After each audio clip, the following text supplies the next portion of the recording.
మిత్రులారా, బంగ్లాదేశ్ ఈ మధ్యన మన శత్రు దేశమైనటువంటి పాకిస్తాన్తో చేతులు కలిపి మనకు వ్యతిరేకంగా ప్రవర్తిస్తున్న సంగతి మీ అందరికి కూడా తెలిసిందే. అయితే ఇప్పటికే పీకల్లోతో కష్టాల్లో ఉన్నటువంటి బంగ్లాదేశ్ మన దేశంలోని క్రికెట్ కంట్రోల్ బోర్డు అయినటువంటి బీసీసీఐతో ఒక ఒప్పందం కుదుర్చుకోనుంది. అదేందయ్యా అంటే రేపు నెలలో మన భారత క్రికెట్ జట్టు బంగ్లాదేశ్ పర్యటనకు పోయి కొన్ని వన్డే మ్యాచ్లను అదేవిధంగా కొన్ని T20 మ్యాచ్లను ఆడాల్సిందనమాట.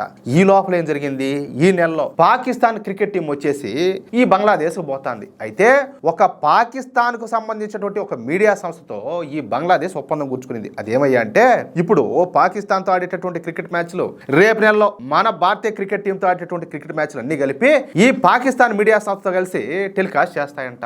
అంటే మనతో క్రికెట్ ఆడేది, వీళ్ళు వ్యాపారం చేసేది, వచ్చిన డబ్బులను వాళ్ళు సేరి సగం పంచుకునేది. ఈ విధంగా జరిగిందనమాట. అయితే ఈ విషయాన్ని గమనించినటువంటి మన బీసీసీఐ వచ్చే నెలలో ఏది ఈ బంగ్లాదేశ్ పర్యటన ఉన్నది కదా, దాన్ని అర్ధాంతరంగా రద్దు చేసి పారేసింది. అది విషయం.